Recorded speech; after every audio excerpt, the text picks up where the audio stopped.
नमस्कार प्यारे बच्चों, मैं Renu Singh motion institute private limited से आपका बहुत बहुत स्वागत करती हूँ। कैसे हैं आप सब, क्या हालचाल? बच्चों, जैसा कि आप सभी जानते हैं कि नीट के एग्ज़ाम के लिए टेस्ट सीरीज़ करना, क्वेश्चन की प्रैक्टिस करना, मल्टीपल टाइम्स करना और साथ साथ एनसीईआरटी को रीड करना, line wise lies even a single word also, सब कुछ पढ़ना है आपको, बहुत ज़रूरी है। और साथ साथ स्टार्टिंग में दिया गया इंट्रोडक्शन और लास्ट में दी गई समरी, इनसे भी क्वेश्चंस उठ रहे हैं, तो ये पढ़ना ज़रूरी है। उससे कहीं ज़्यादा इम्पॉर्टेंट है बच्चों, इस बार जो आप लोग जो भी बार बार पेपर देते आए हैं नीट के पेपर में, जिसे हम PYQs कहते हैं, तो PYQs के क्वेश्चन करना बहुत ज़रूरी है, क्योंकि क्वेश्चन की रिपीटेशन बच्चों बहुत ज़्यादा हो जाता है नीट में। सेकेंडली, एक पैटर्न आपको पता चलता है कि कितना फ्रीक्वेंटली पैटर्न चेंज हो रहा है।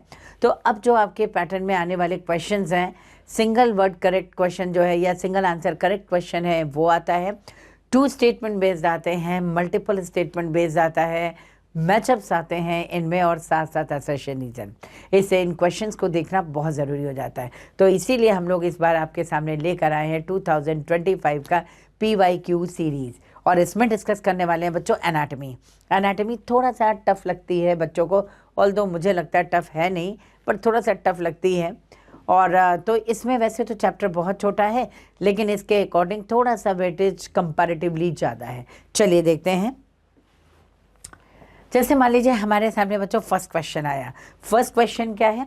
Find the statement that is not correct with regard to the structure of monocots. जानते हैं जल्दी से, इसके लिए हम लोग एक मोनोकॉट का स्ट्रक्चर देखते हैं बच्चों। मोनोकॉट के स्ट्रक्चर में अगर देखेंगे तो यहाँ से देखते चलिएगा, ये मोनोकॉट स्टेम है जिसमें बाहर की ओर ये एपिडर्मिस है। This is epidermis, right? ये एपिडर्मिस है। तो एपिडर्मिस बच्चों कहीं भी हो, ध्यान से मेरी बात सुनते चलना, एपिडर्मिस बच्चों कहीं भी है, पैरेन्काइमेटस होगी, ठीक। सेकेंड लेयर आते हैं बच्चों इसमें, सेकेंड लेयर इसके हाइपोडर्मिस है। अब क्योंकि ये मोनोकॉट स्टेम है, इससे हाइपोडर्मिस कैसी होगी? स्क्लेरेन्काइमेटस। तो ये हो गई बच्चों हाइपोडर्मिस, और हाइपोडर्मिस जनरली यहाँ क्या होती है? स्क्लेरेन्काइमेटस,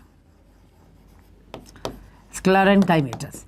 अब ऐसे मान लीजिए अगर ये डाइकॉट स्टेम होता, कंपैरेटिव पढ़ना बच्चों, डाइकॉट स्टेम होता और वो हर्बेशियस होता, वैसे तो डाइकॉट हो चाहे मोनोकॉट हो, हाइपोडर्मिस स्क्लेरेन्काइमेटस है, लेकिन जितने हर्बेशियस डाइकॉट स्टेम है या आपकी एनसीईआरटी ने डायग्राम बना रखा है, उसमें उन्होंने डाइकॉट के लिए क्या दे रखा है?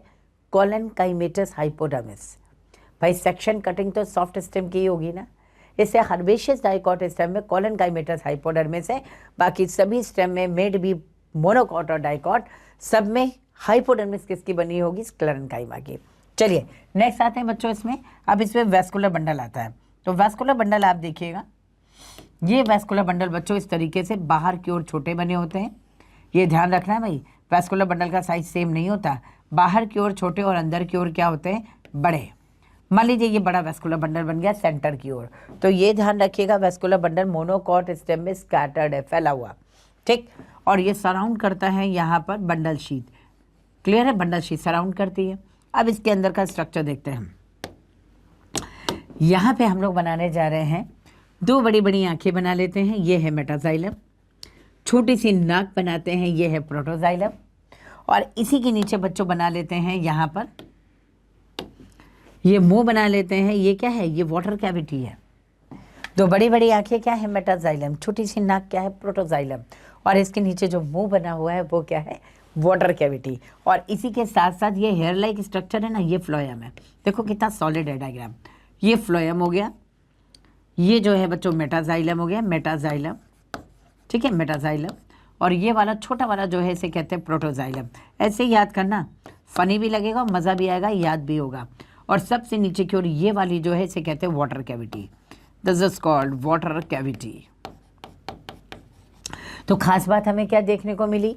एक तो यहाँ पर एपिडर्मिस नॉर्मल सबकी तरह है, हाइपोडर्मिस स्क्लेरेन्काइमेटस है, केवल हर्बेशियस डाइकॉट स्टेम में चेंज होगी। बाकी पूरा का पूरा बच्चों ये, इससे हम लोग कहते हैं ग्राउंड टिश्यू। अब जितना पूरा ग्राउंड को फिल कर रहा है ना, इन्हें हम क्या देते हैं? ग्राउंड टिश्यू, ठीक है। यहाँ कोई आप देखना वेल डेवलप पिथ नहीं है, कोई पिथरेज नहीं है, इसके अलावा इसमें कोई भी जो है कॉर्टेक्स नहीं है, एंडोडर्मिस नहीं है, पेरिसाइकल नहीं है। तो सबके लिए एक वर्ड यूज़ करते हैं, क्राउन टिश्यू। क्या यूज़ करते हैं? Crown tissue. मेरे ख्याल में फटाफट मोनोकॉट स्टेम का जो है स्ट्रक्चर हो गया। अब चेक करते हैं। Find the statement that is not, भैया नॉट को अंडरलाइन कर लो, है ना। ये नॉट का जो है करेक्ट स्टेटमेंट में चेंज हो जाएगा, पढ़ते पढ़ते पता भी नहीं लगेगा, ठीक है। तो हमें नॉट फाइंड करना है, ये नॉट है, ठीक है। Not correct with regarding to the statement of monocot, ठीक है। हाइपोडर्मिस पैरेन्काइमेटस, देखो यही रॉन्ग हो गई। अभी मैंने बताया हाइपोडर्मिस क्लेरेन्काइमेटस है। सेकेंड आते हैं वेस्कुलर बंडल आर स्कैटर्ड, बिल्कुल सही है। देखो वेस्कुलर बंडल स्कैटर्ड मैंने कहा बिखरे हुए से हैं, एक सीक्वेंस में या सर्कल में अरेंज नहीं है। Vascular bundle are conjoint and closed. बच्चों ये वेस्कुलर बंडल क्लोज है क्योंकि इसमें कैम्बियम नहीं है, तो वेस्कुलर बंडल कैसे आ गया? वेस्कुलर बंडल इसमें आ गया कंजॉइंट। कंजॉइंट का मतलब एक ही रेडियस पे जाइलम फ्लोएम हो, तो ये कंजॉइंट है। कोलैटरल है, यानी साइड बाय साइड है कोलैटरल, और इसके अलावा क्लोज्ड है। क्लोज का मतलब कोई कैम्बियम नहीं है बच्चों। अगर कैम्बियम ना हो ना तो ये क्लोज होगा, अगर इसमें कैम्बियम नहीं है तो ये क्या होगा? Close type vascular bundle. Clear है? तो बच्चों यहाँ देखिएगा वेस्कुलर बंडल कंजॉइंट है, कोलैटरल है, क्लोज्ड है, और इसमें कैम्बियम एब्सेंट है। क्लियर है? तो कैम्बियम एब्सेंट हो गया। देखो vascular bundle are conjoint and closed, बिल्कुल सही। फ्लोएम पैरेन्काइमा इज एब्सेंट, यहाँ पर ये भी कैरेक्टरिस्टिक है बच्चों। मोनोकॉट स्टेम में फ्लोएम पैरेन्काइमा नहीं होता है, ठीक है। तो इसके अकॉर्डिंग देखिए आंसर रॉन्ग एक ही है, इससे करेक्ट आंसर आ गया हमारे पास 1। सवाल उठता है भाई फ्लोएम पैरेन्काइमा क्यों नहीं है? शुगर केन देखा है? फ्लोएम पैरेन्काइमा मेडुलरी रेज ही तो बना रहा है। जब स्टेम का गर्थ ही कम है तो उसको रेडियल डायरेक्शन में ज़्यादा कंडक्शन करने की ज़रूरत नहीं है, स्पेशलाइज टिश्यू की ज़रूरत नहीं है, इससे सेल टू सेल हो जाएगा। कोई फ्लोएम का पैरेन्काइमा यहाँ पर नहीं होता है, ये बहुत इंपॉर्टेंट पॉइंट है। क्लियर? चलिए बच्चों आते हैं नेक्स्ट क्वेश्चन पर। Bulliform cells are responsible for, bulliform बुलबुले के फॉर्म में कौन सी सेल है? भाई बड़ी अच्छी बात है, बुलीफॉर्म सेल मतलब बुलबुले के फॉर्म में सेल। जानते हो ये अपर एपिडर्मिस, ऐसे मान लो ये एक लीफ है, ये अपर एपिडर्मिस है, ये लोअर एपिडर्मिस है। ये ग्रास लीफ में ऐसा होता है, ठीक है। ग्रास लीफ की अगर बात करें, ये अपर एपिडर्मिस है, इनमें कुछ सेल्स कलरलेस हो जाती हैं, थिन वॉल्ड होती हैं और इलोंगेटेड होती है। जैसे हम लोग मान सकते हैं ऐसे, मान लीजिए कि ये जो है मोनोकॉट लीफ है, इलोंगेटेड और नैरो होती है ना। अब यहाँ पे जो है आप मान लीजिए कुछ ऐसी बुलीफॉर्म सेल्स हैं, अलग से बनाती हूँ मैं, इस तरीके की सेल्स है बुलीफॉर्म, सब एपिडर्मिस है, लेकिन ये सेल क्या है? Bulliform cell. ऐसे ये कलरलेस सेल हो जाती है, ये लॉन्ग है, थिन वॉल्ड है और कलरलेस है, ठीक है। अब मैं बताती हूँ इसका क्या फंक्शन होता है। आप ऐसे समझे बच्चों, जैसे मान लीजिए ये लीफ है, लीफ के अपर में ये बुलीफॉर्म सेल्स हैं, इनका काम क्या है? कलरलेस है ये। अगर ग्रीन होते तो वाटर को रोक के रखते भाई शुगर बना के, लेकिन ये जो है कलरलेस हैं। अब बाहर का वेदर इसके ड्राई हो गया, ठीक, तो बुलीफॉर्म सेल्स क्या करती है? वाटर लूज कर देती है आराम से। थिन वॉल्ड इससे वाटर लूज हो जाता है। थिन वॉल्ड बनी ही इसलिए है कि वाटर लूज हो जाए, तो आसानी से वाटर लूज हो गया। आप सोचो जिस सेल का पानी निकल गया वो श्रिंक करेगा कि नहीं करेगा? श्रिंक करके ऐसे अप साइड में अपरोल हो जाता है, ठीक। तो आप देखो गर्मी के दिनों में घास जो है ना, घास उसकी पत्ती बिल्कुल नीडल लाइक हो जाती है, इसीलिए क्योंकि वो रोल हो जाती है। इससे सरफेस एरिया कम, सरफेस एरिया कम होने से वाटर लॉस ट्रांसपिरेशन जो है वो कम हो जाता है। यही इसका पर्पज़ है। ग्रास लीफ में होती मोनोकॉट है जो। अब देखते हैं क्या है। Bulliform cells are responsible for, ठीक, तो बुलीफॉर्म सेल्स किसके लिए रिस्पॉन्सिबल हैं? देखते हैं। Increased photosynthesis in monocots, no they are colourless. बच्चों ये कलरलेस है, इससे ये फोटोसिंथेसिस इंक्रीज नहीं करेंगी। Providing large space for storage of sugar, कोई काम नहीं है भैया, ना शुगर बनाएगा ना शुगर स्टोर करेगा, ये कलरलेस है। इनवर्ड कर्लिंग ऑफ लीव्स, देखो मैंने कहा था ना ऐसे कर्ल हो रहा है, तो inward curling of leaves in monocots बिल्कुल सही है। Protecting the plant from salt stress, salt stress को प्रोटेक्ट करने से इसका कोई लेना देना नहीं है। समझ में आया? तो प्यारे बच्चों इस बात को ध्यान रखिएगा कि यहाँ पर जो है ये protecting the plant with salt stress कोई लेना देना नहीं है। करेक्ट अपने पास यही आ गया भाई। बुलीफॉर्म सेल्स है, it reduces water loss by inward folding of leaves to reduce the surface area. Clear? तो करेक्ट आंसर अपने पास क्या आ गया बच्चों? थर्ड। चलिए बच्चों, अब ये डायग्राम है, चाहे धमाकेदार डायग्राम बोल दीजिए या नॉर्मल सा है, लेकिन ये स्टोमेटा का डायग्राम है। एक चीज़ मैं बताना चाहूँगी आपको बच्चों, ये स्टोमेटा है, ठीक है ना। स्टोमेटा दो टाइप की सेल से बना हुआ है। किन से बना हुआ है? एक तो हमारे पास गार्ड सेल्स है और दूसरा हमारे पास सब्सिडियरी सेल्स है।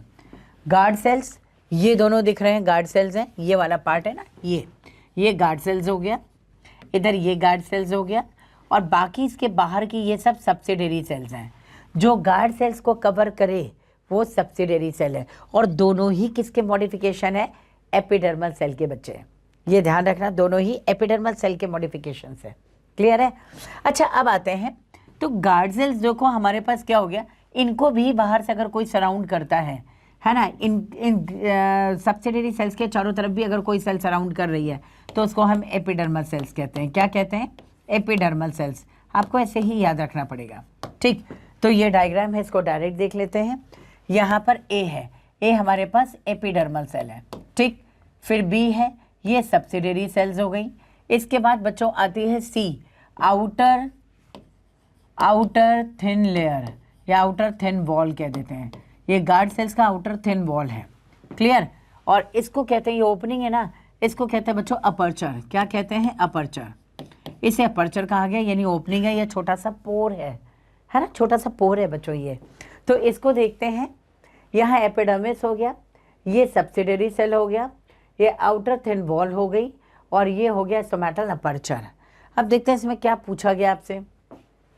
In the given figure which component has thin outer wall. देखो थिन आउटर वॉल कंपोनेंट कौन सा है, पता ही चल गया, एंड हाईली थिकन्ड इनर वॉल। ये इनर वॉल थिक है, पता है क्यों? पानी इसके अंदर भर जाए तभी गार्ड सेल्स खुलता है। पानी भर गया, वो वाटर यहाँ धक्का देगा, थिन वॉल बलून की तरह फूल जाएगा, लेकिन इनर वॉल थिक है, ये फूल नहीं सकता। तो क्या होगा? देखो ये है, ये थिन वॉल है, ये थिक वॉल है, बिल्कुल ऐसा ही है। अगर मैं इसको ऐसे खींचूँ तो थोड़ा सा बेंड होगा कि नहीं होगा? बेंड हो जाएगा, है ना। ऐसे ये बेंड हो गया और स्टोमेटा ओपन। तो इसमें हमें निकालना है बच्चों, इनर वॉल थिन है। तो आप देखिए इनर वॉल थिन कहाँ आ रही है? ये बी वाली नहीं, सी वाला है। इनर वॉल थिन है ये सी वाला, तो आंसर करेक्ट हमारे पास थर्ड आ जाएगा। Inner wall, inner outer wall जो है, सॉरी आउटर वॉल थिन है, यही हमें निकालना है, और इसमें से आंसर आ गया सी। और इनर थिक वॉल बच्चों ये वाला है, पूछा थिन वॉल गया है, यहाँ देखिए थिन आउटर वॉल, तो थिन आउटर वॉल निकालना था, आंसर सी आ गया। हाँ जी बच्चों, आते हैं नेक्स्ट क्वेश्चन की तरफ। क्वेश्चन इतना बड़ा है, देख के डरना नहीं है, क्योंकि ये और भी ज़्यादा इजी। चलिए देखते हैं कौन सा जो है कोड है, इसको डिकोड करते हैं। Given below are two statements, है ना, और राइट रॉन्ग हम लोग साथ साथ देख लेंगे।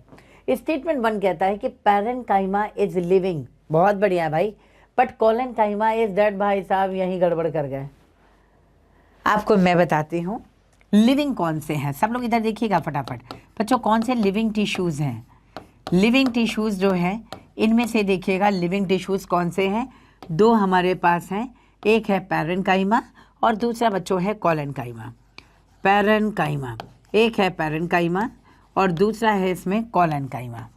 कोलेनकाइमा, क्लियर है? तो एक पैरेन्काइमा प्यारे बच्चों, एक कोलेनकाइमा, ये दोनों लिविंग है। फ़र्क इतना है कि पैरेन्काइमा ये थिन वॉल्ड है और ये क्या होगा? थिक वॉल्ड, यही फ़र्क है, थिक वॉल्ड। क्लियर है? तो भाई दोनों ही सेल्स जो हैं, दोनों टिश्यूज जो हैं लिविंग है, पैरेन्काइमा भी और कोलेनकाइमा भी। बट पैरेन्काइमा थिन वॉल्ड है और ये क्या है? Thick walled. इसके बाद एक और आता है स्क्लेरेन्काइमा, वो डेड है, थिक वॉल्ड है और डेड है। तो आप ऐसे याद कर लो ना, ये थिन वॉल्ड है इसीलिए लिविंग है, ये थिक वॉल्ड है लेकिन अभी भी लिविंग है।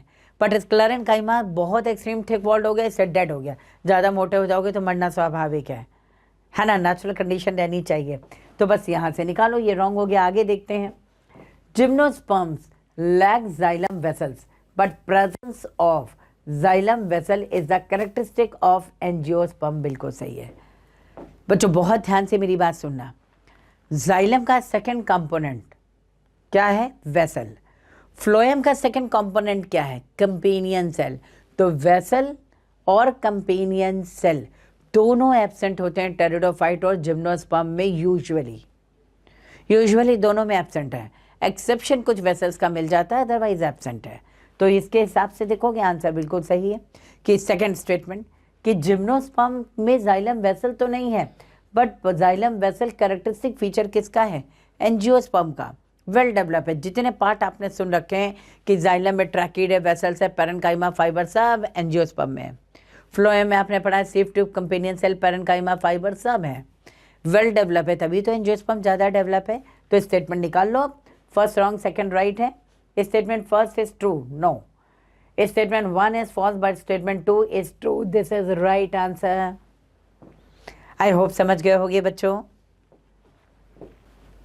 हाँ जी, क्वेश्चन देखते हैं। Which of the following helps in maintenance of the pressure gradient in sieve tube. बच्चों एक चीज और, आपकी एनसीईआरटी ने टिश्यू को हटा रखा है, राइट, लेकिन लास्ट टू लास्ट ईयर तक क्वेश्चन उसने पूरे दे रखे हैं। 2024 तक वेसल्स पे क्वेश्चन है, कंपेनियन सेल में है, प्रेशर ग्रेडियंट है, इन सब पे क्वेश्चन पूछा हुआ है, इसलिए आपको पढ़ना है। क्लियर? तो टिश्यू कोई बच्चा नहीं छोड़ेगा, बिना टिश्यू पढ़े एनाटमी प्लांट की पढ़ना असंभव है, राइट। चलिए देखते हैं। Which of the following helps in maintenance of the pressure gradient in sieve tube, that is companion cell. Clear है? हमें एक चीज़ ध्यान देना है, बहुत बार आया हुआ है बच्चों कंपेनियन सेल, ये ध्यान रखिएगा इसमें। जैसे मान लीजिए ये फ्लोएम है, ठीक है, फ्लोएम, और फ्लोएम में यहाँ पर हम सबसे पहले पढ़ते हैं सीव ट्यूब, दूसरा पढ़ते हैं companion cells. Companion cells fast में रिवाइज करा देती हूँ, सब लोग सुनते चलेंगे। फिर तो पैरेन्काइमा है, और तीसरा हो गया बच्चों फाइबर, यही तो है फाइबर्स। चलो देखो सब लोग ध्यान से सुनेंगे बच्चों। फाइबर्स फ्लोएम में हो या जाइलम में हो, दोनों में स्क्लेरेन्काइमेटस होगा, मैकेनिकल सपोर्ट करेगा, खत्म कहानी। थर्ड आता है पैरेन्काइमा। फ्लोएम पैरेन्काइमा हो या जाइलम पैरेन्काइमा हो, दोनों यहाँ पर मेडुलरी रेस के फॉर्म में प्रेजेंट होते हैं और रेडियल कंडक्शन करते हैं प्लस स्टोरेज, किसी में भी हो, जाइलम में हो या फिर फ्लोएम में। अब आते हैं सीव ट्यूब, मेन पार्ट है, इसमें हमें गिन के 5 पॉइंट्स याद रखने बच्चों, सुनिएगा ध्यान से। पहला, सीव ट्यूब सीव सेल से बना है, क्लियर। दूसरा, मैच्योरिटी पे न्यूक्लियस डिसअपियर हो जाता है, इन्यूक्लिएटेड है। तीसरी कंडीशन, दो सीव सेल्स के बीच में ऐसे ऑब्लिगली अरेंज एक प्लेट होती है जो पोरस होती है, और उसे कहते हैं सीव प्लेट। क्या कहते हैं? उसे सीव प्लेट कहते हैं। और सीव प्लेट में चौथा पॉइंट है, छोटे छोटे नन्हे मुन्ने से पोर्स हैं, इनमें पी प्रोटीन है जो ट्रांसपोर्ट भी कर रहा है, और कोई भी अगर इसमें जो है इंजरी हो जाए उसकी हीलिंग भी करेगा। और पांचवा point, the most important point, this is stem, this is leave. अगर लीव बच्चों इस तरह से गिर जाए तो इस प्लेस पर क्या होता है? कैलोस पैड का डिपोजिशन, और ये ट्रांसपोर्ट को रोक देता है। बीच में नहीं होता, अगर बीच में होता बच्चों तो सोचो कि ऊपर जो है लीफ गिर गई है, अब वाटर मिनरल फूड का ट्रांसपोर्ट जो है नीचे से ऊपर हो रहा है, अगर आपने कैलोस पैड को बीच में बना दिया होता सारा काम रुक गया होता। क्लियर है? तो अब यहाँ पे हमें कंपेनियन सेल तो पहले ही आंसर मिल गया है। कंपेनियन सेल क्या है? जो सीव ट्यूब के साथ हेल्प कर रही है वो कंपेनियन सेल है। जब सीव सेल के साथ कंपेनियन सेल होगी तभी सीव ट्यूब बनेगा, नहीं तो ट्यूब नहीं बनता है। बात समझ आई? एग्जाम्पल लो, जिम्नोस्पर्म में, टेरिडोफाइट में कंपेनियन सेल नहीं होती है मेरी जान, नहीं होती है, इसीलिए हम वहाँ सीव ट्यूब नहीं कहते बच्चों, सीव सेल्स कहते हैं। बात समझ में आ गई? ट्यूब नहीं बनता, इसलिए हम कहते हैं सीव सेल्स। क्लियर? तो अगर मैं कहूँ जिम्नोस्पर्म में या टेरिडोफाइट में कंपेनियन सेल नहीं है तो आप क्या दीजिएगा? सीव ट्यूब भी नहीं है, सीव सेल्स है केवल। क्लियर? तो यहाँ तो आंसर हमारे पास कंपेनियन सेल आ गया, राइट। आते हैं बच्चों नेक्स्ट क्वेश्चन की ओर। चलिए इसमें देखते हैं, एक स्टेटमेंट दिया गया है, in a dicotyledonous leaf the adaxial epidermis generally bear more stomata than the abaxial epidermis. क्या ऐसा होगा? ये है डाइकॉट लीफ, है ना, इसको हम मानते हैं ये डाइकॉट लीफ है। ये लीफ का एडैक्सियल सरफेस है, जहाँ सनलाइट डायरेक्ट एड ऑन हो उसको एडैक्सियल कहते हैं, और इससे थोड़ा सा दूर जो है यानी नीचे वाला इसको एबैक्सियल कहते हैं। तो एडैक्सियल सरफेस पे देखो लीफ ऐसे होती है, ऐसे ओरिएंटेड है। अब आपने स्टोमेटा इस पर ज़्यादा कर दिया तब तो भाई सूर्य देवता आएंगे, सारा पानी पी लेंगे और ये स्वाहा हो जाएंगी। समझ आ रहा है? इसे more stomata on abaxial surface as compare to adaxial surface. और यहाँ देखो उल्टा लिखा हुआ है, यहाँ क्या लिखा हुआ है? In a dicot leaf the adaxial epidermis generally bear more stomata than the abaxial. This is wrong. Abaxial पे बच्चों ज़्यादा है, एडैक्सियल पे स्टोमेटा कम है, नहीं तो सीधे सनलाइट एब्जॉर्ब कर लेगा सारा पानी और लीफ डेड। अच्छा नेक्स्ट आते हैं। In a dicot leaf the adaxially placed palisade parenchyma is made up of elongated cell. बिल्कुल सही है, पैलिसेड टिश्यूज जो इलोंगेटेड होते हैं इनसे बना हुआ है, बिल्कुल करेक्ट है। Which are arrange vertically and parallel to each other. This is correct. देखो ये डाइकॉट लीफ है ना बच्चों, तो डाइकॉट लीफ को हम ऐसे बनाए, ये अपर एपिडर्मिस हो गई, स्टोमेटा नहीं बना रहे हैं अभी, और ये लोअर एपिडर्मिस हो गई ये, ठीक। तो अपर एपिडर्मिस की तरफ आप देखना है ऐसे पैलिसेड टिश्यूज हैं ऐसे, या इसको हटाते हैं, यहाँ दिखाते हैं, ये रहा। देखो ये पैलिसेड टिश्यूज है, ये इलोंगेटेड है, सब में क्लोरोप्लास्ट है बच्चों, ऐसे होगा यहाँ पर। जबकि यहाँ देखना दूर दूर अरेंज, ये क्या है? स्पॉन्जी टिश्यूज है, ठीक। तो ये पैलिसेड टिश्यूज हैं ये। अब इसके बारे में एक चीज़ और बताती हूँ, ध्यान से सुनना। अपर साइड में इलोंगेटेड सेल्स हैं, पैलिसेड टिश्यूज, सब पैरेलली अरेंज है। और बच्चों इनमें क्लोरोप्लास्ट क्या होता है? ज़्यादा होता है। जबकि ये स्पॉन्जी टिश्यूज है, स्पंज लाइक अपीयरेंस, दूर दूर अरेंज है, ठीक है। तो स्पॉन्जी टिश्यूज है, इनमें क्लोरोप्लास्ट क्या होता है? कम। अब आप देखो ऐसे लीफ ले लो डाइकॉट, इसमें ये अपर कलर ज़्यादा डार्क ग्रीन है, जबकि लोअर साइड में क्या है? डाइकॉट लीफ लाइट ग्रीन है। देख लो रीज़न क्या है? क्योंकि अपर साइड में palisade tissues with large number of chloroplast, जबकि स्पॉन्जी टिश्यूज नीचे, उनमें क्लोरोप्लास्ट क्या होता है? कम होता है, राइट। तो यहाँ पे आपको ये आंसर जो है करेक्ट है। अब स्टेटमेंट चेक कर लो, फर्स्ट रॉन्ग है और सेकंड जो है करेक्ट। यहाँ देख लीजिए, statement 1 is true but the statement 2 is, एक मिनट बैक करते हैं, क्या है? स्टेटमेंट 1 जो है वो रॉन्ग है। तो यहाँ देखिए statement 1 is false but the statement 2 is true. Right answer is second. हाँ जी बच्चों, हम आते हैं, बहुत छोटा सा क्वेश्चन है, देखिए बड़ा मन को सुकून मिलता है। अरे चलो भाई, कोई तो वन स्टेटमेंट बेस्ड क्वेश्चन आया भाई, ये इजी है। कई एक आपको सिंगल लाइन क्वेश्चन अगर मिल जाए तो अच्छा लगता है ना। ऐसे 4 क्वेश्चंस को एक साथ लेके एक क्वेश्चन बना दिया तो डरना क्या, ठीक है। डर के आगे जीत है। चलो देखते हैं। Which of the following simple tissues are commonly found in the fruit wall of nuts and pulp of pear. ये सब देखने से पहले सिंपल टिश्यू क्या है यहाँ देखते हैं बच्चों हम लोग। सिंपल टिश्यू, सिंपल टिश्यूज क्या होते हैं बच्चों? सिंपल टिश्यूज होते हैं वो टिश्यू जो एक ही टाइप की सेल से बने हैं, ठीक है। जैसे हमने यहाँ ले लिया पैरेन्काइमा, सारे जो है थिन वॉल्ड इलोंगेटेड सेल से बने हैं। फिर आता है कोलेनकाइमा, जो सारे थिक वॉल्ड लिविंग सेल से बने हैं। और तीसरा आता है स्क्लेरेन्काइमा, स्क्लेरेन्काइमा, ये सारे थिक वॉल्ड डेड सेल से बने हैं। ये सिंपल है। अब आपको बताना है यहाँ पर कि स्क्लेरिड्स और इनमें से कौन से, देखो which of the following simple tissues are commonly found in the fruit wall और nut and pulp of pear. तो बच्चों ये आ जाएगा यहाँ पर स्क्लेरिड्स। स्क्लेरेन्काइमा 2 तरह का है, एक इधर है ऐसा जिसे हम कहते हैं फाइबर, और एक कहते हैं जिसे यहाँ पर स्क्लेरिड्स, है ना, स्क्लेरिड्स कहते हैं।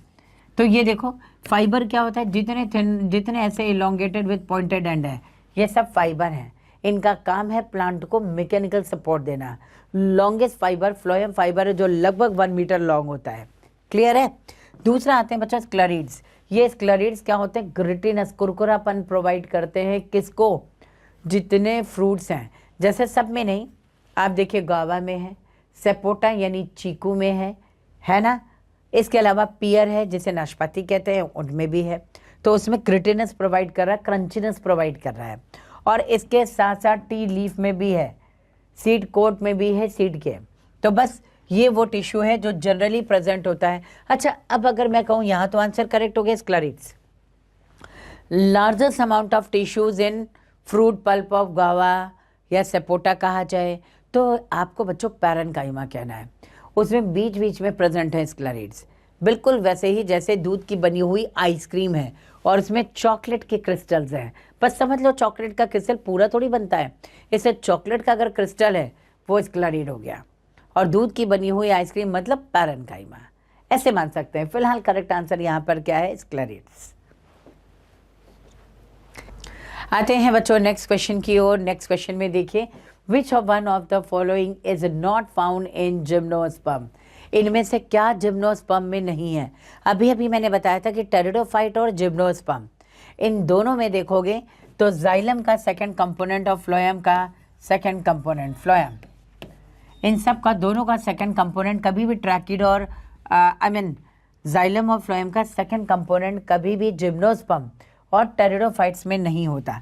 यानी जाइलम का ले लीजिए वेसल, है ना, वेसल्स, और फ्लोएम का ले लीजिए कंपेनियन सेल, कंपेनियन सेल, ये कभी भी बच्चों नहीं होता है। कंपेनियन सेल ये कभी भी दोनों जो है प्रेजेंट नहीं होंगे जिम्नोस्पर्म और टेरिडोफाइट में। बस चेक कर लो, यहाँ हमें क्या दिया हुआ है, जिम्नोस्पर्म। तो बच्चों ये जिम्नोस्पर्म है, दिया गया which one of the following is not found in gymnosperm. सिर्फ सेल्स नहीं होती हैं, वो तो होती हैं। एल्ब्यूमिनस सेल्स होती हैं, क्योंकि जिम्नोस्पर्म में कंपेनियन सेल की जगह एल्ब्यूमिनस सेल्स होती है, पर कंपेनियन सेल नहीं होती। ट्रैकिड्स नहीं होता, वेसल्स नहीं होता, तो करेक्ट आंसर क्या है, वेसल्स। जिम्नोस्पर्म में यूजुअली वेसल्स एब्सेंट हैं। क्लियर है, यूजुअली कहना भाई, कुछ तो एक्सेप्शन मिलेगा, इफेड्रा वेल्विशियानेटम में है, लेकिन मोस्टली नहीं होता। इससे आपको लिखना है जिम्नोस्पर्म में क्या नहीं होता है, सिर्फ सेल्स हैं, एल्ब्यूमिनस सेल्स हैं, ट्रैकिड्स हैं, लेकिन वेसल्स नहीं होती। सो राइट आंसर इज 4। चलिए बच्चों देखते हैं इसमें नेक्स्ट क्वेश्चन। नेक्स्ट क्वेश्चन में आपको दिया है given below are two statement, फिर से वही असर्शन और रीजन दिया हुआ है। ठीक है, तो असर्शन रीजन पहले देखते हैं किससे रिलेटेड है। तो इसमें आप देखिएगा, जैसे आपको दिया गया है लेटवुड, हिंदी मीडियम वाले हिंदी मीडियम में चेक कर लेंगे। हिंदी में लेटवुड हैज़ फीवर जाइलरी एलिमेंट। हम लोग पहले यही जान लें कि लेटवुड होता क्या है। देखो, अगर बच्चों मैं ऐसे कहूँ यहाँ पर कि जो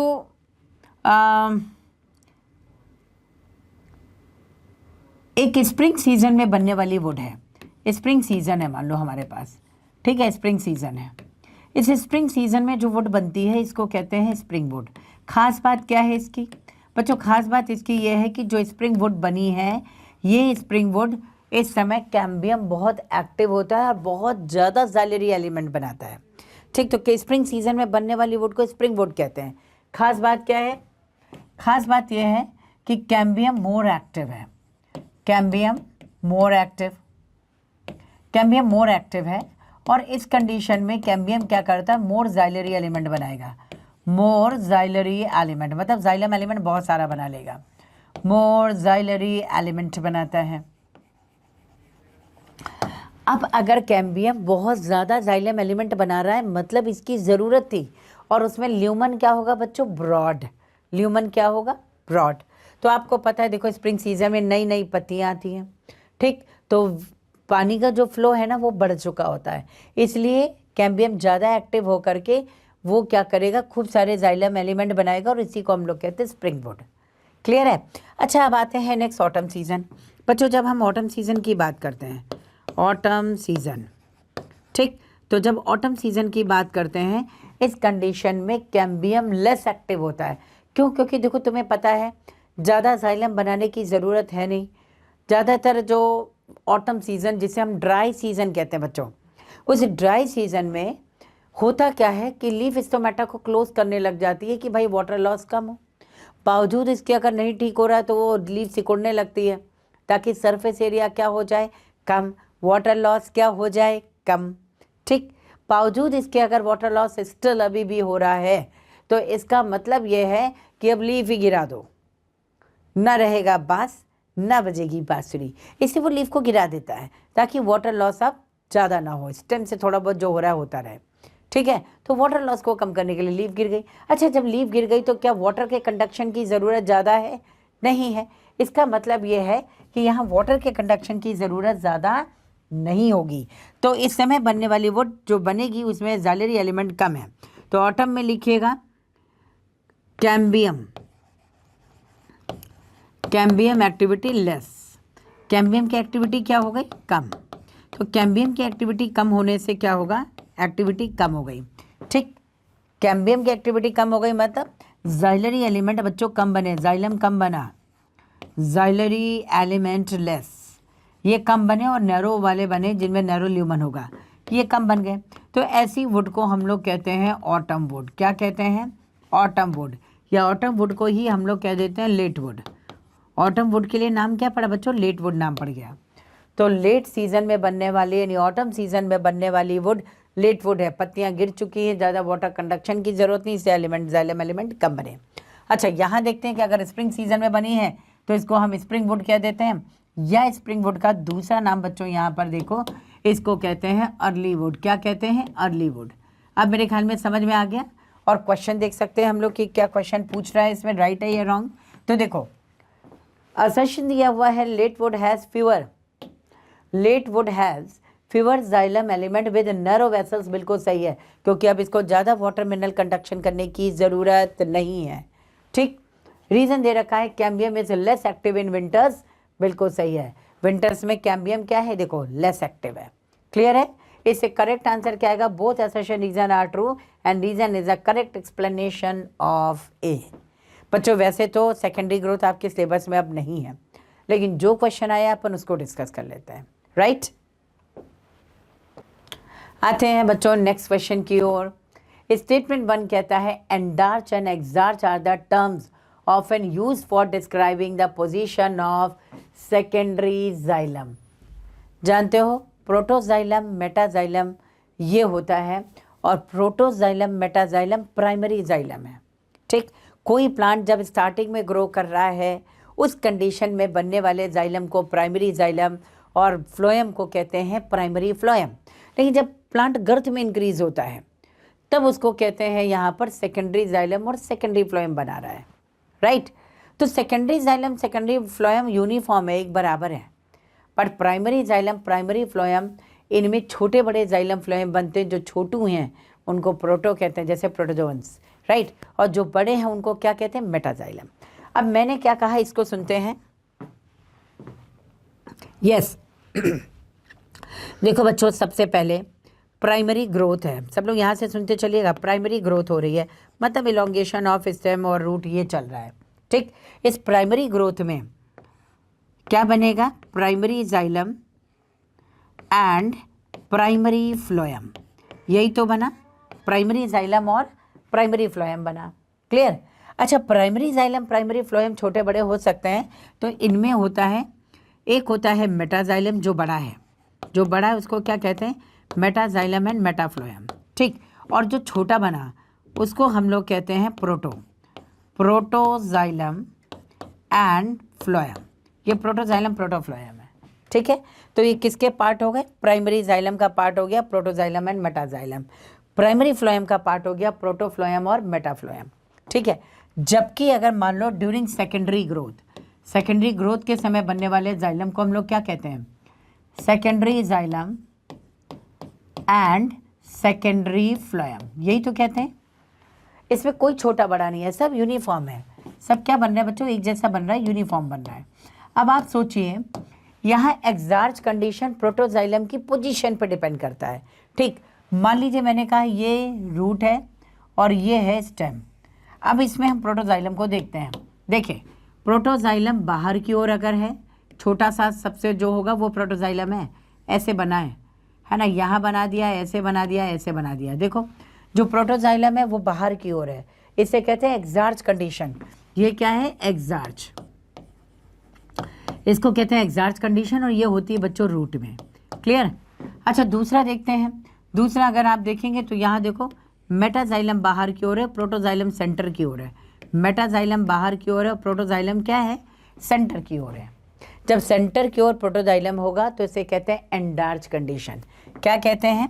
इसी को हम लोग कह देते हैं एंडार्च। ये एंडार्च कंडीशन है। और एंडार्च कंडीशन होती कहाँ है? एंडार्च कंडीशन बच्चों होती है स्टेम में और लीव्स में। ये सब इंफॉर्मेशन आपकी एनसीईआरटी के हैं, बस एनसीईआरटी को यहाँ करना है। ठीक, बात समझ आ रही है? जब आप चलें तो लोग कहें देखो मेरी एनसीईआरटी आ रहा है, वो यानी आप इतने एनसीईआरटी को ग्रास्प करके बैठे हों, और ये फ़ख्र की बात है कि आप एनसीईआरटी कहे जा रहे हैं। ठीक, तो चलिए देखते हैं। प्रोटोजाइलम बाहर एक्सार्च, प्रोटोजाइलम अंदर एंडार्च, और प्रोटोमेटाजाइलम किसके होते हैं? प्राइमरी के। अब आंसर चेक कर लो। आंसर देखिए, endarch and exarch are the terms often use for describing the position of protoxylem which is primary, तो ये रॉन्ग है, इसे सेकेंडरी लिख दिया है। क्लियर? नेक्स्ट आते हैं, exarch condition is the most common feature of the root stem. Root stem में अगर मोस्ट कॉमन फीचर देखा जाए बच्चों तो एक्सार्च कंडीशन देखिए वहां पे क्या दी हुई है, रूट के लिए हम लोगों ने दे रखा है, ये कॉमन है। हिंदी वाले बच्चे हिंदी में चेक करें फटाफट। ठीक है, तो इसका मतलब ये है यहाँ एक्सार्च कंडीशन प्रोटोजाइलम की रूट के लिए है। इस स्टेटमेंट को तो हम क्या कहें, सही कह सकते हैं ना भाई, ये सही हो गया। और ये कंडीशन क्या हो गई, रॉन्ग हो गई। इसका मतलब यहाँ देख लो आप, स्टेटमेंट 1 क्या निकालेंगे भाई यहाँ पर, एक मिनट, यस। तो यहाँ देखिएगा फर्स्ट रॉन्ग है, सेकंड राइट है, तो यहाँ लिखा statement 1 is correct, wrong. Statement 1 is incorrect but the statement 2 is true, बिल्कुल सही है। और आंसर क्या आ जाएगा, थर्ड। क्लियर है, थर्ड आंसर आ जाएगा बच्चों। आते हैं बच्चों नेक्स्ट क्वेश्चन की ओर, और ये स्टेटमेंट बेस्ड क्वेश्चन है, देख के डरना नहीं है। मान लीजिए 1 स्टेटमेंट क्वेश्चन है, 1 स्टेटमेंट क्वेश्चन है और उसको सॉल्व करिए।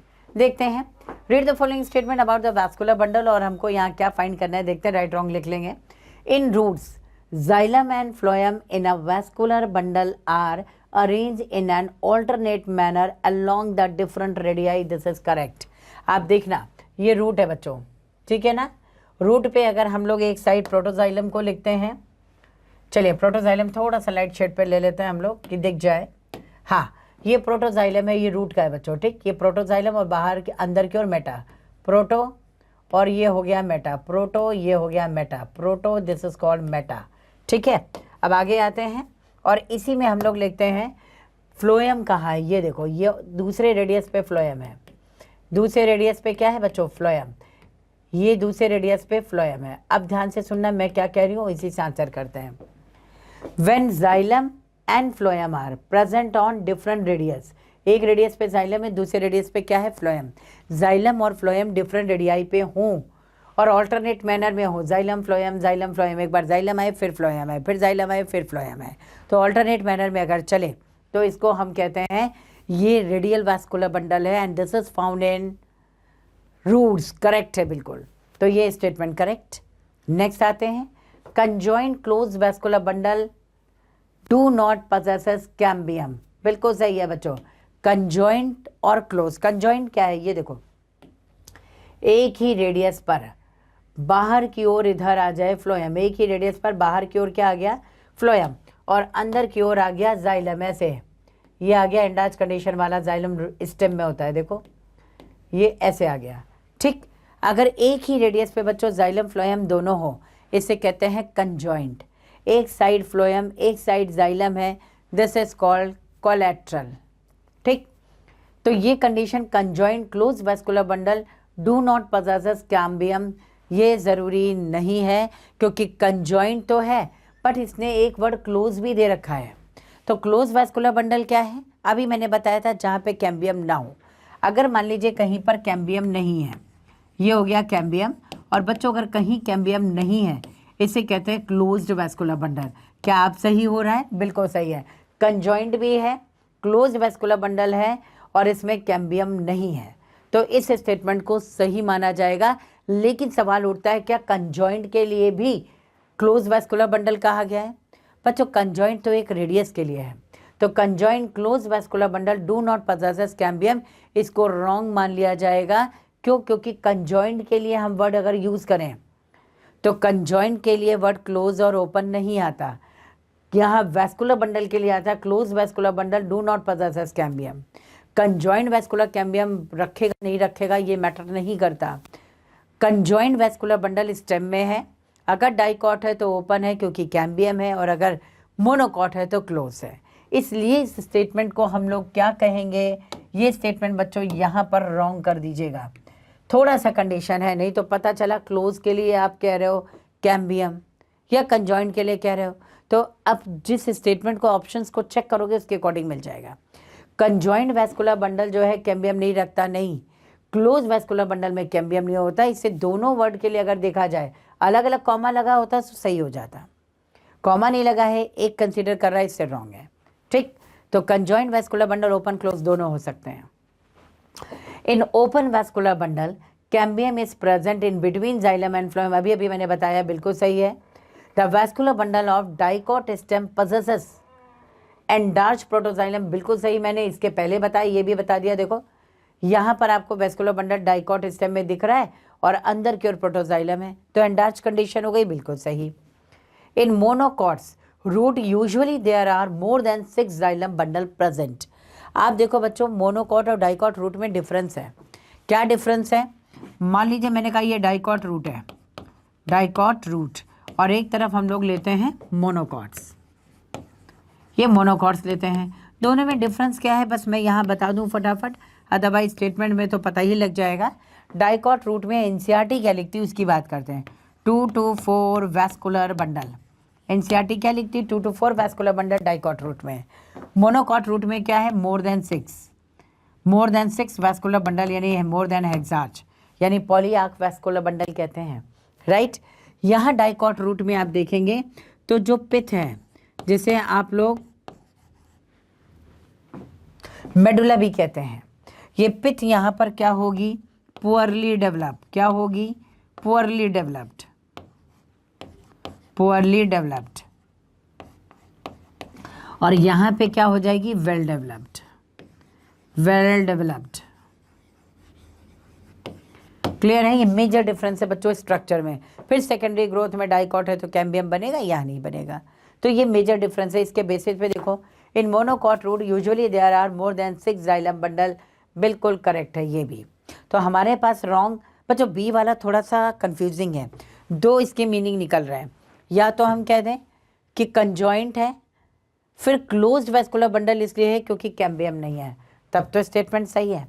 बट अगर मैं कह दूं कंजॉइंट और क्लोज्ड इसलिए कहा गया क्योंकि कैम्बियम नहीं है, तो कंजॉइंट इसलिए नहीं कहा गया था। तो आंसर पे हम लोग जाते हैं, बी वाला देखते हैं कोई ऐसा है जो ऑल करेक्ट है, BCDE, ABCD, ACD। तो हम लोग बच्चों आंसर जो है थर्ड सही कर लेंगे, ACDE, क्योंकि बी के साथ कंजॉइंट वर्ड भी था। क्लियर? इसलिए आंसर बच्चों ये दिया गया, वरना सारे स्टेटमेंट करेक्ट थे। क्लियर है? आते हैं बच्चों नेक्स्ट क्वेश्चन की ओर। इस क्वेश्चन को चेक करते हैं, लिस्ट 1 लिस्ट 2 को मैच करना है। तो चलिए यहाँ देखते हैं, list 1 list 2, cell with active cell division capacity. जो सेल एक्टिवली डिवाइड होगा भाई उसको क्या कहेंगे? Meristematic tissues. तो चेक करो कहीं दिया हुआ है क्या? Yes, this is meristematic tissue. Now the next, tissue having all cells similar in structure and function. Simple tissue, जो स्ट्रक्चर फंक्शन में सिमिलर है उनको सिंपल टिश्यू कहते हैं। तो ये देखिए सिंपल टिश्यू आ गया। नेक्स्ट आते हैं, tissue having different types of cell, जैसे जाइलम फ्लोएम में है तो उसको वैस्कुलर टिश्यूज कहते हैं।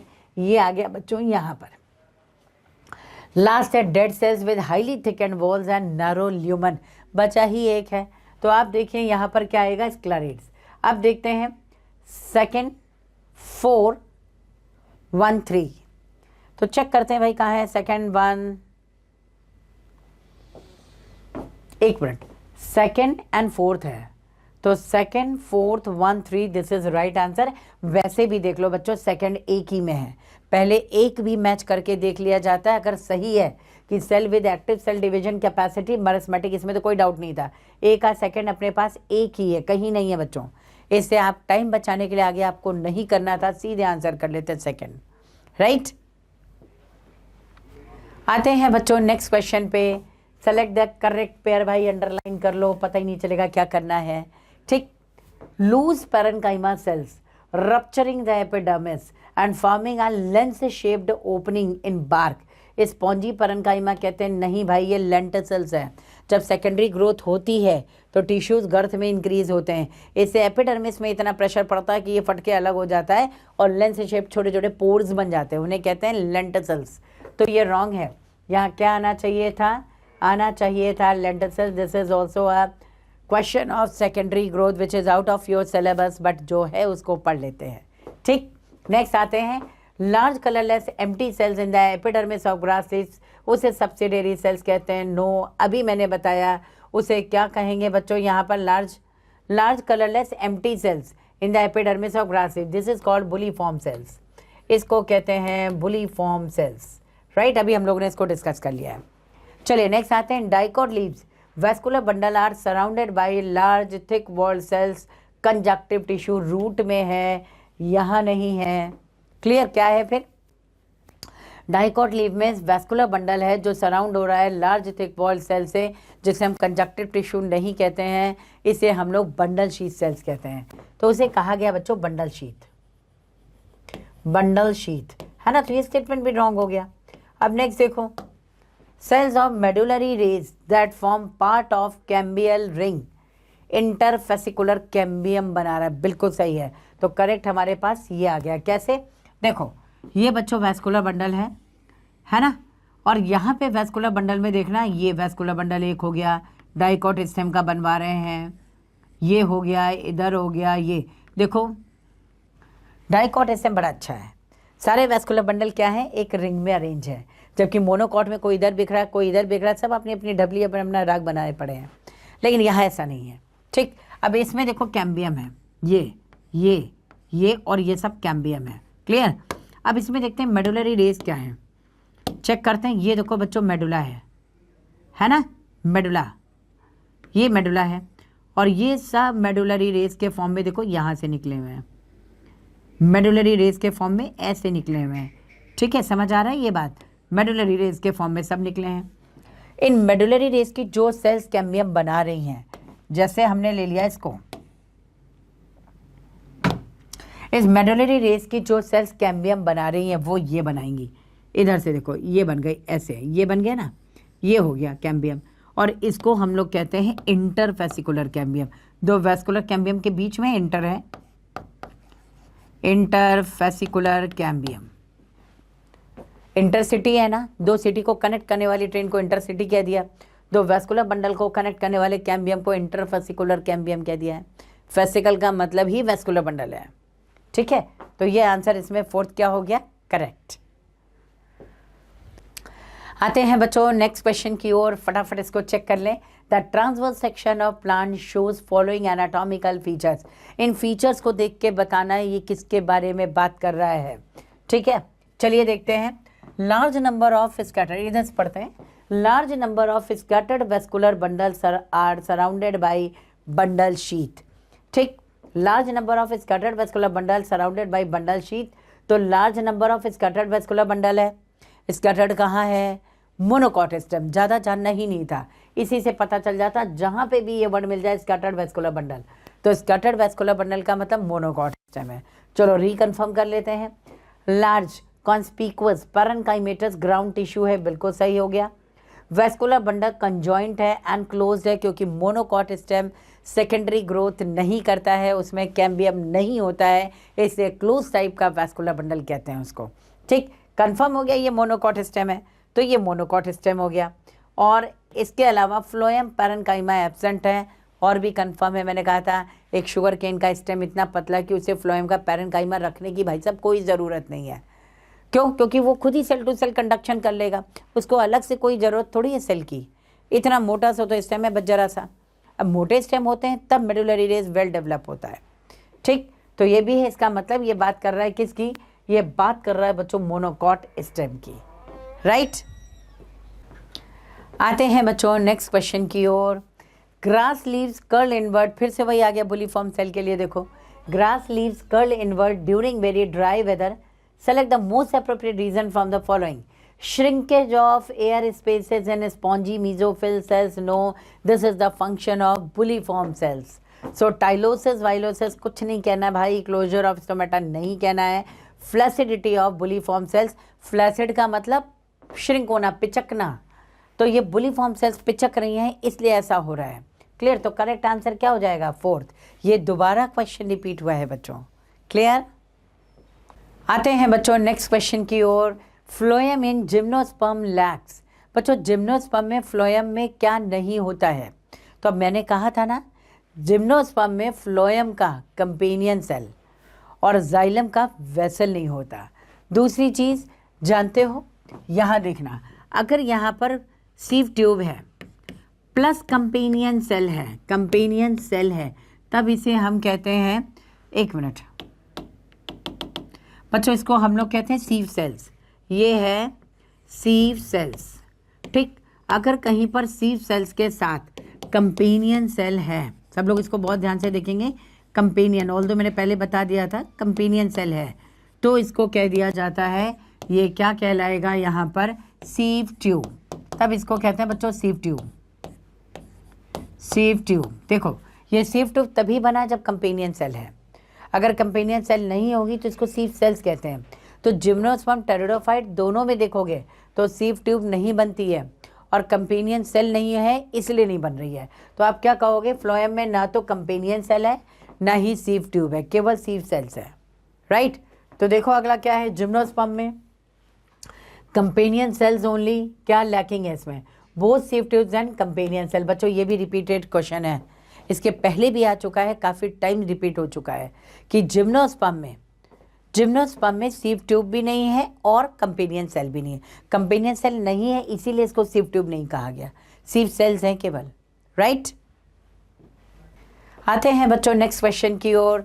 Secondary xylem and phloem in dicot stem are produced bye.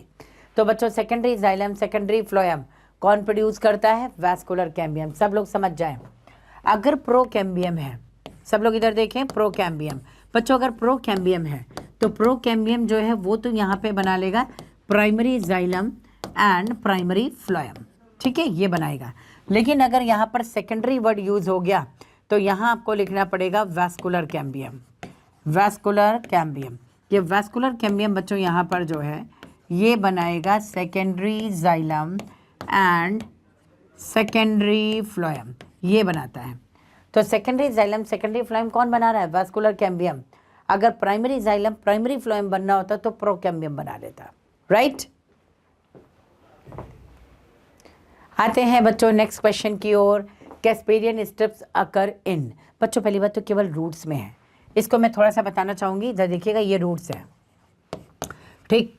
Roots में जब आप देखोगे तो एंडोडर्मिस है, रूट्स में क्या है, एंडोडर्मिस है, और रूट की एंडोडर्मल सेल जो है ये हमेशा बैरल शेप सेल्स है। बैरल का मतलब क्या होता है, ढोलक, ये ढोलक के शेप की सेल्स हैं, ऐसे देखो ये ढोलक के शेप की सेल्स हो गई ऐसे, और इन सब में क्या होता है, सोबेरिन का डिपोजिशन है, सब में क्या है, सोबेरिन डिपॉजिट है।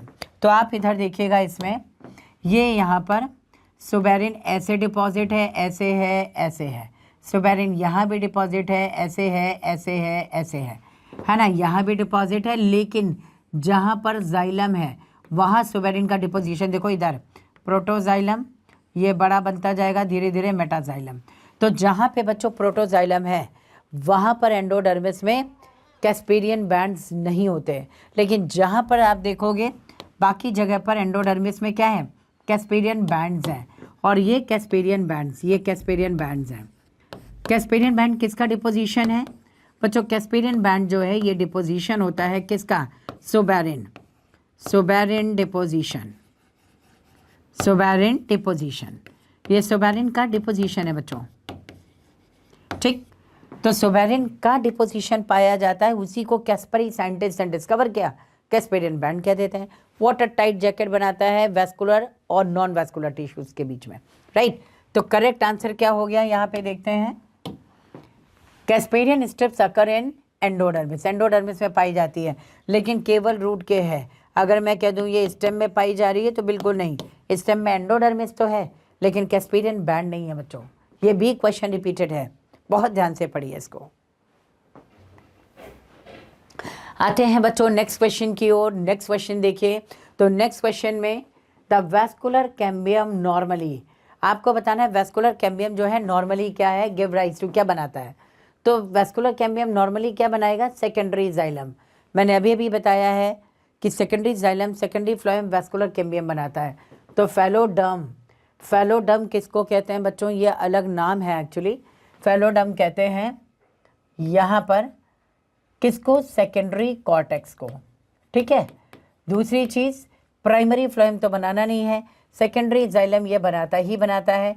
और पेरिडर्म कहते हैं, पेरिडर्म पूरा जहाँ पर कॉर्क आ जाए, सेकेंडरी कॉर्टेक्स आ जाए और इसमें कॉर्क कैम्बियम भी आ जाए, इसको कहते हैं। यानी पेरिडर्म क्या है, देखो ये भी सेकेंडरी ग्रोथ का ही है बच्चों, और इसको हम कहते हैं ये है cork, plus secondary cortex plus cork cambium, cork cambium है ना, ये हो गया। तो कॉर्क कैम्बियम में ये तीनों मिलकर के पेरिडम कहलाते हैं। तो हमें क्योंकि पता था कि भाई सेकेंडरी जाइलम सेकेंडरी फ्लोएम बना कौन रहा है, vascular cambium, but direct answer करना था, राइट। आते हैं नेक्स्ट क्वेश्चन की ओर। Which of the following is made up of dead cells? Dead cells का क्या बना है? जाइलम पैरेन्काइमा तो ऑलवेज लिविंग है, तो रॉन्ग कर दो। कॉलेनकाइमा भी मैंने कहा था लिविंग है, इसको भी रॉन्ग करिए। फेलम यानी कॉर्क होता है बच्चों, ये सेकेंडरी ग्रोथ से है, ये डेड होता है। जबकि फ्लोएम जो है ये क्या है, लिविंग, तो इसको भी क्रॉस कर दो। फ्लोएम की 3 कंपोनेंट्स लिविंग, एक डेड है, तो फ्लोएम को लिविंग माना गया। और जाइलम में क्या उल्टा है, 3 कंपोनेंट्स डेड है, एक लिविंग है, इससे इनको क्या माना गया, डेड माना गया, राइट। तो इसमें टेंशन नहीं करना, कोई प्रॉब्लम नहीं होनी चाहिए। Xylem always dead and phloem always living है। और करेक्ट आंसर यहाँ फेलम या कॉर्क आएगा। कॉर्क डेड है बच्चों। आप देखो ना, बॉटल में पहले कैप नहीं लगते थे, कॉर्क का कैप लगता था। तो cork impervious to water minerals है क्योंकि इसमें सोबैरिन डिपॉजिट है, इसलिए ये डेड है, राइट। आते हैं बच्चों नेक्स्ट क्वेश्चन की ओर। Cortex is the region found between. बच्चों कॉर्टेक्स कौन सा रीजन है, अब इसको हम लोग बताते हैं। जैसे मान लीजिए डाइकॉट है, तो डाइकॉट में सबसे बाहर की ओर क्या है, एपिडर्मिस, राइट। उसके बाद बच्चों आती है ये हाइपोडर्मिस, हाइपोडर्मिस, ठीक। उसके बाद नेक्स्ट आता है इसमें कॉर्टेक्स, ये हो गया इसका कॉर्टेक्स। फिर आता है इसकी लेयर जिसे हम कहते हैं एंडोडर्मिस, ये लेयर हो गई एंडोडर्मिस, ठीक है, एंडोडर्मिस, ये एंडोडर्मिस हो गई। और उसके बाद की जो लेयर ये आ रही है इसको कहते हैं पेरीसाइकल। अब आप देख लो कौन से पार्ट के बीच में कहाँ क्या प्रेजेंट है। देखो लिखा है ना कॉर्टेक्स कहाँ है, तो कॉर्टेक्स है कहाँ पर, ये in between hypodermis and endodermis या एपिडर्मिस। देख लेते क्या दिया हुआ है, पेरीसाइकल एंड एंडोडर्मिस तो कहना ही नहीं है, ठीक। अगला आ जाते हैं एंडोडर्मिस एंड पिथ। पिथ के पिथ तो ये सेंटर में है, सेंटर में पिथ है। फिर ये वास्कुलर बंडल है ऐसे, तो इनको तो कहना ही नहीं है, पिथ वाला भी रॉन्ग है। अगला जो एंडोडर्मिस एंड वास्कुलर बंडल, ये कह सकते हैं, नहीं वास्कुलर बंडल दिया है ना, ये भी रॉन्ग है। वास्कुलर बंडल तो अंदर की तरफ है और हमें कॉर्टेक्स बताना है। तो नेक्स्ट देखते हैं, एक ही बचता है एपिडर्मिस एंड स्टील, ये हो गया। देखो ये एपिडर्मिस है ना, स्टील क्या होता है यहाँ बताती हूँ मैं, सुनिए। स्टील होता है बच्चों जहाँ पेरीसाइकल से लेकर के सारा पार्ट स्टील है, पेरीसाइकल से लेकर अप टू पिथ यानी पूरा सेंटर तक का जो पार्ट है उसको क्या कहते हैं, स्टील कहते हैं। तो ये स्टील वाला पार्ट है। अब देखो कॉर्टेक्स कहाँ है, एपिडर्मिस और स्टील के बीच में, ये स्टील हो गया, ये एपिडर्मिस हो गया, इसके बीच में कॉर्टेक्स है, ये तो करेक्ट आंसर है, राइट। हमें ऑप्शन पे जाना होगा कि ऑप्शन क्या कह रहा है, क्या ऑप्शन है एग्जैक्टली हमको दिया कि हाइपोडर्मिस और एंडोडर्मिस के बीच में, ऑप्शन ही नहीं है, इसलिए हमें ऑप्शन को चेक करना होगा। देखो इसने कितनी समझदारी से एंडोडर्मिस के बाद पिथ लिख दिया है, तो इसको आपको चेक करना पड़ेगा, राइट। आप इसी में कंफ्यूज हो जाओगे, पेरीसाइकल तो दे दिया लेकिन इधर एंडोडर्मिस लिख दिया। एंडोडर्मिस सही है बट पेरीसाइकल तो नहीं कह सकते ना, इन दोनों के बीच में नहीं। इससे करेक्ट आंसर क्या है बच्चों, 4 है। बहुत ध्यान से इसको देखना था, क्वेश्चन छोटा है, छोटा पैकेट लेकिन बड़ा धमाका है, राइट। चलिए बच्चों आते हैं नेक्स्ट क्वेश्चन की ओर। Specialised epidermal cells surrounding the guard cells are called. Specialised epidermal cells surrounding the guard cells are called. अभी मैंने बताया जो स्पेशलाइज्ड सेल जो गार्ड सेल्स को सराउंड करें उन्हें क्या कहते हैं, subsidiary cell. Direct answer, right. तो बच्चों यहाँ पर डायरेक्ट आंसर है और इनको कहते हैं सब्सिडियरी सेल्स। पहले ही स्टोमेटा में हम लोगों ने डिस्कस किया है। हाँ जी, आते हैं नेक्स्ट क्वेश्चन की ओर। बच्चों नेक्स्ट क्वेश्चन में देखते हैं vascular bundle in monocots are considered closed because. अगर हम वैस्कुलर बंडल को बच्चों क्लोज कह रहे हैं इसका मतलब उसमें कैम्बियम नहीं है मेरी जान, कैम्बियम नहीं है। तो इसको देखो कैम्बियम इज एब्सेंट डायरेक्ट, क्यों, क्योंकि vascular bundle in monocots are considered closed. Close क्यों कहा गया है, क्योंकि कैम्बियम नहीं है। इसको हम लोग पहले भी डिस्कस कर चुके हैं, राइट। और बच्चों इसी के साथ आते हैं लास्ट क्वेश्चन पर। अब major characteristic of the monocot root is presence of. अच्छा, मेजर कैरेक्टरिस्टिक्स मोनोकॉट रूट की क्या है? मोनोकॉट रूट की मेजर कैरेक्टरिस्टिक है scattered vascular bundle. No, this is a characteristic of stem. ये मोनोकॉट स्टेम का कैरेक्टर है, मोनोकॉट स्टेम, राइट। तो ये मोनोकॉट स्टेम का कैरेक्टर है बच्चों, इससे रॉन्ग हो गया। वैस्कुलेचर विदाउट कैम्बियम, यानी मोनोकॉट रूट की बात कर रहा है कि वैस्कुलर बंडल तो है लेकिन कैम्बियम नहीं है। तो रूट में, मोनोकॉट रूट में बिल्कुल सही है कि भाई वैस्कुलर बंडल इसमें नहीं है, वैस्कुलर बंडल है बट कैम्बियम नहीं है। तो ये हमारा वैस्कुलेचर विदाउट कैम्बियम। ये भी देखते हैं आगे क्या है, कैम्बियम सैंडविच्ड, बिल्कुल रॉन्ग। कैम्बियम तो होता ही नहीं है क्योंकि मोनोकॉट है। बच्चों जितने डाइकॉट होते हैं, डाइकॉट का मतलब जिसमें भी लीव का अलग अलग कोई शेप दिख जाए, और मोनोकॉट क्या है जिसमें लीव देखो ऐसे दिखे, इधर देखो सब लोग देखें, हर एक में सीड उखाड़ उखाड़ के नहीं देख पाओगे। ये जिसमें भी लीफ नैरो है और इलोंगेटेड है, पैरेलल वेनेशन है, ये सब क्या है, मोनोकॉट। और इसके अलावा जो बचे हैं वो सब क्या है, डाइकॉट। तो डाइकॉट सेकेंडरी ग्रोथ करता है, मोनोकॉट सेकेंडरी ग्रोथ नहीं करता है क्योंकि कैम्बियम नहीं है। तो बस देखो, ओपन वैस्कुलर बंडल पाए गए मोनोकॉट रूट में, ये भी गलत है। मोनोकॉट रूट में बच्चों ओपन वैस्कुलर बंडल नहीं पाए जाते क्योंकि कैम्बियम नहीं है। तो हमारे पास करेक्ट आंसर क्या आ गया, सेकेंड। क्या आ गया, सभी बच्चे हिंदी में भी चेक कर लें, हमारे पास करेक्ट आंसर बच्चों क्या आ गया, सेकेंड।